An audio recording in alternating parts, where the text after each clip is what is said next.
Good afternoon, ladies and gentlemen. My topic this afternoon is very interesting because it talks about the brain.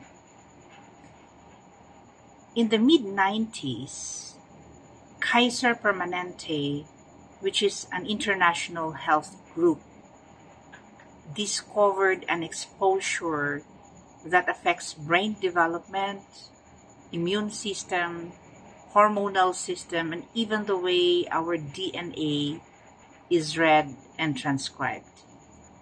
And people who are exposed in very high doses have 3 times the lifetime risk of developing heart disease and lung cancer, and also a 20-year difference in life expectancy.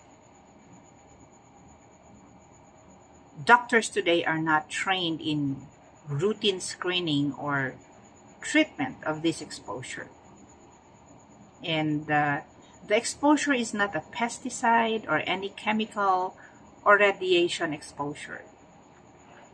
It's called childhood trauma.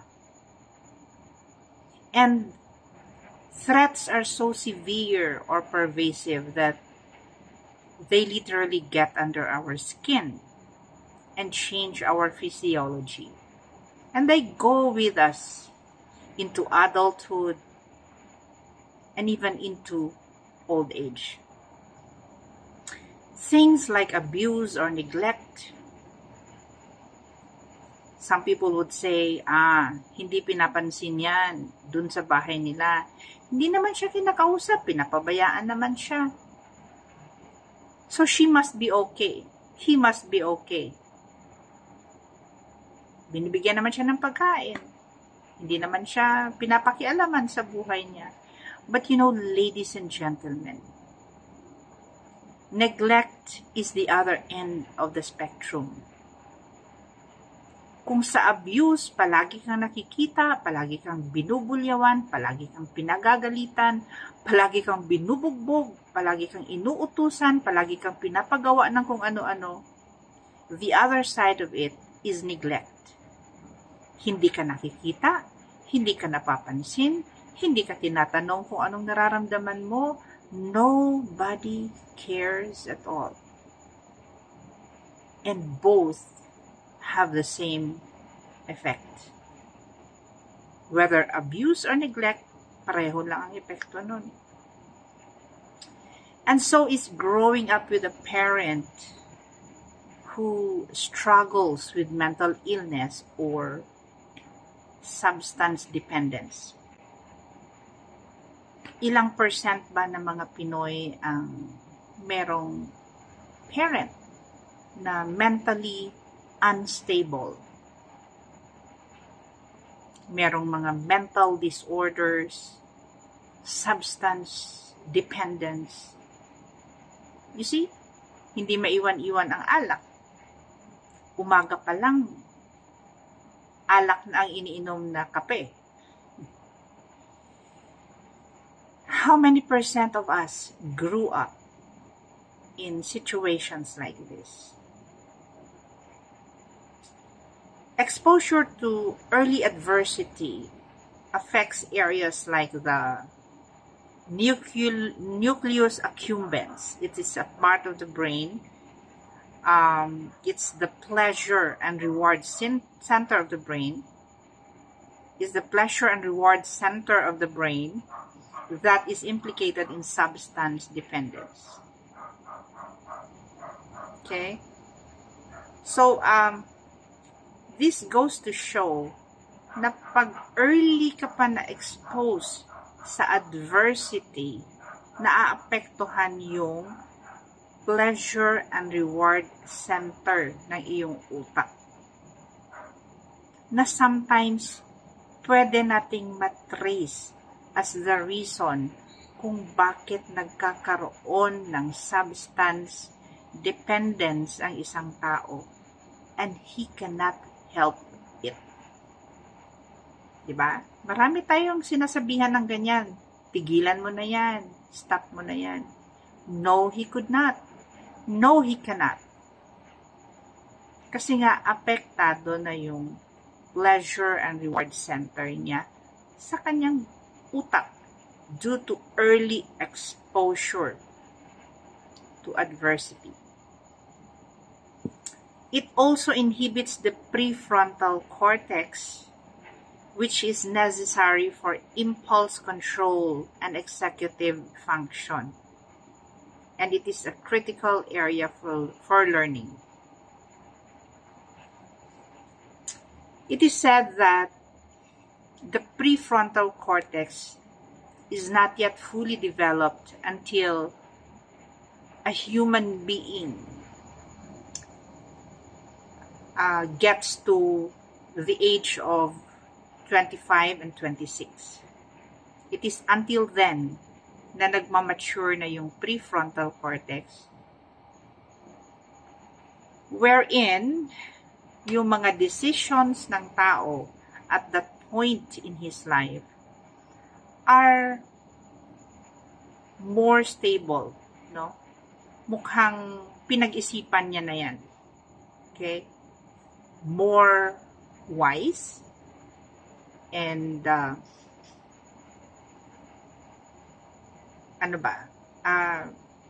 na siya eh. Since mature na ang kanyang prefrontal cortex, yung kanyang executive function is also has also matured. Okay? So mapagkakatiwalaan na yung kanyang mga decisions by that time. Hindi na wishy-washy. Alright? Hindi na flip-flopping. And in MRI scans, there are measurable differences in the amygdala, which is another part of the brain, which is the fear response center of the brain. The amygdala is the fear response center of the brain. So kung may, for example, may nag-aaway, nagsisigawan, na may mga dala silang mga ammunitions,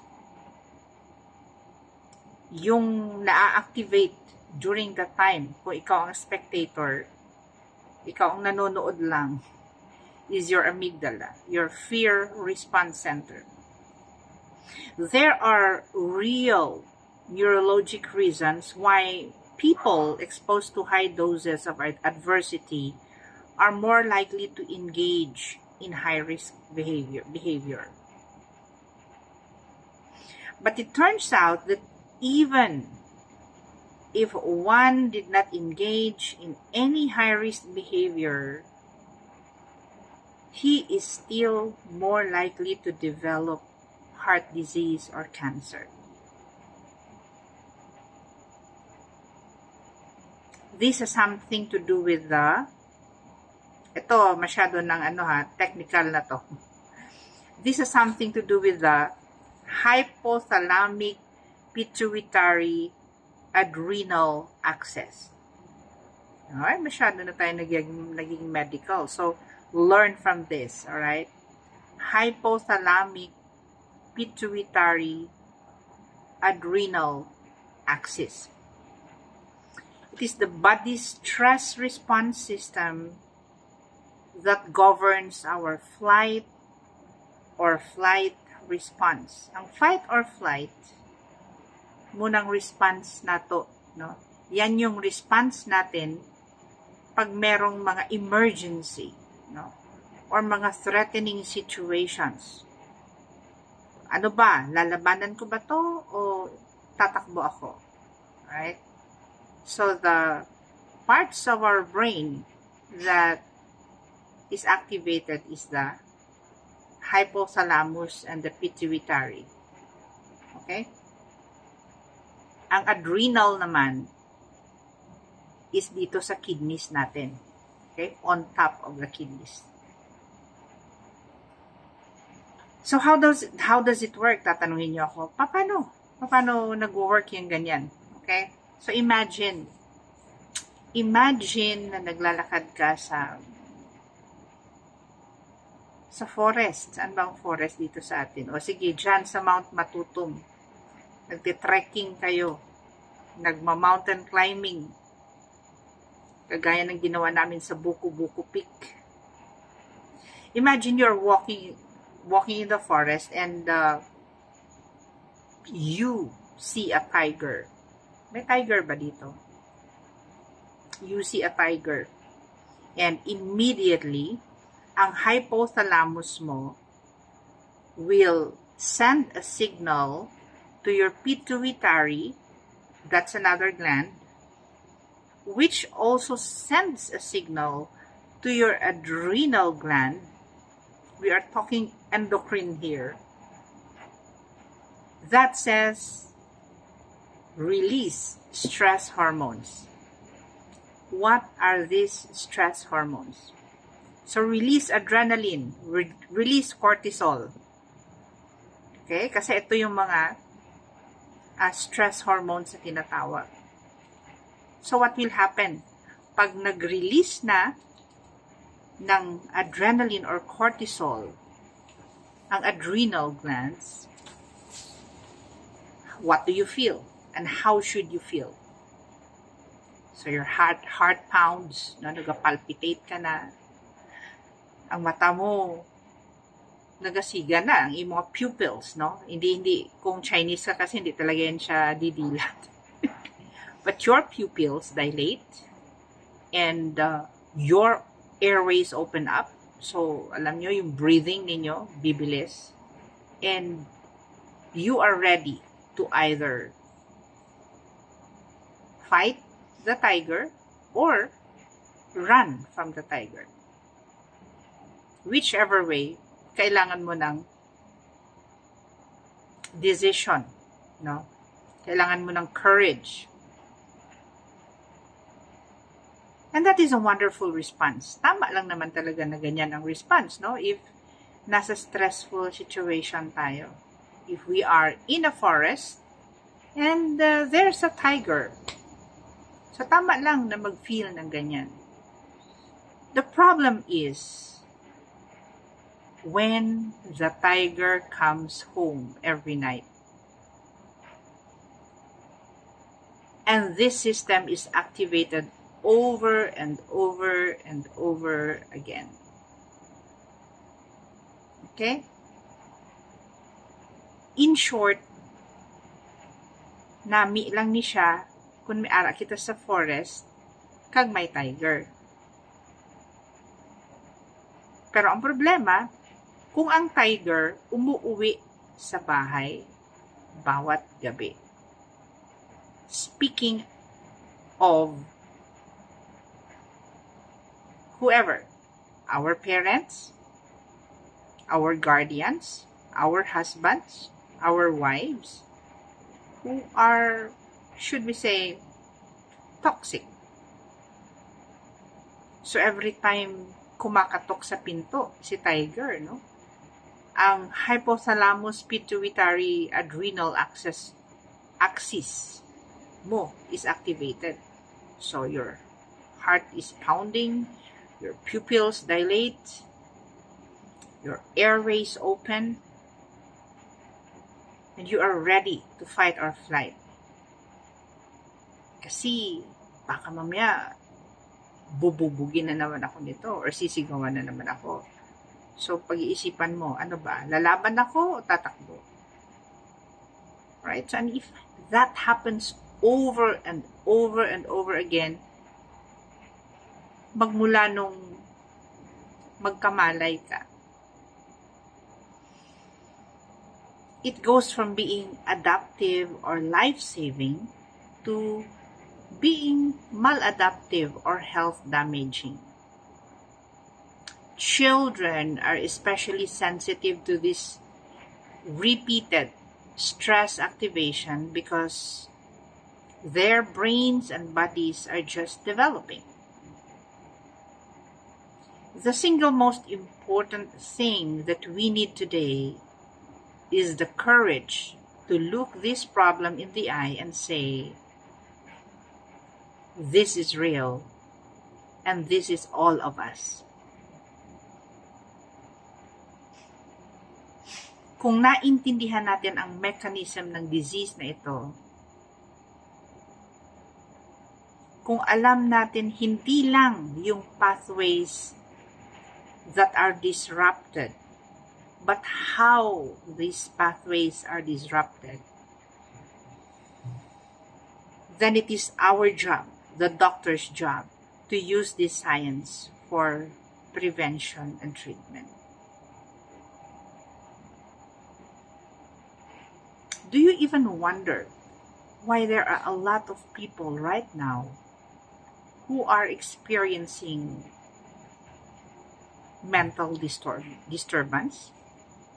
Haven't you asked yourself, where did this come from?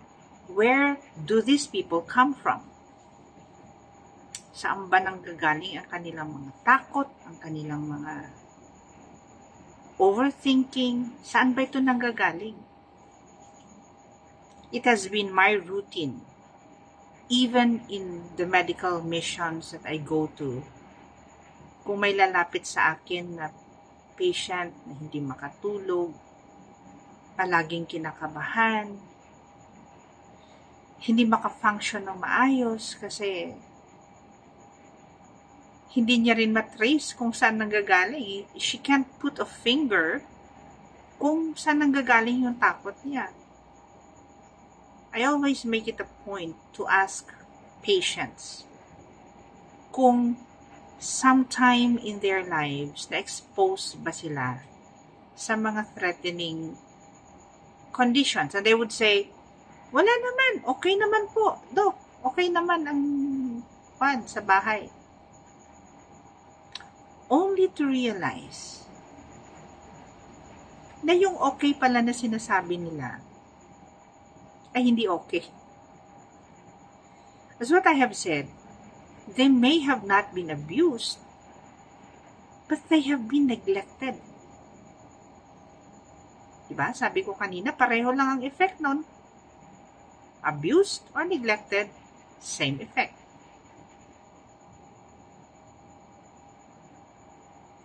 So, they have made it a norm. They normalized it. Okay lang, Doc. Okay lang. And now, the symptoms are manifesting. Fear, inability to sleep, palpitations, hypertension na wala namang pag-chinek mo ang kanilang mga blood chemistry, okay lang naman, ECG, okay, sometimes ang 2D echo, okay. Saan nanggagaling to? So I think this is more of a challenge to us, doctors, to really dig deeper. Kasi hindi na natin nahahabol eh. Most of the people that come to me are already in their perimenopausal age. And minsan na ituturo sa perimenopausal syndrome. Pero did you remember yung first statement ko kanina? Na exposure to adversities early on sa buhay ay nakakaapekto sa hormonal system, sa immune system. Bakit ba palagi nagkakasakit ang taong to? Ang ganda ng kumakain naman ng maayos, nag-exercise naman, bakit palagi nagkakasakit? You see, these little things, our childhood trauma, however you call it, kahit tawagin niyo pang normal yan, I would still call it childhood trauma, can really affect our health as adults. So try to look back. Don't be afraid to look back sa iyong childhood and see kung saang part ka doon na apektuhan. Kasi it will always relate to whatever it is that you are experiencing right now as an adult. Okay? let's talk about more of this in my next videos. Thank you for listening. Bye and God bless you.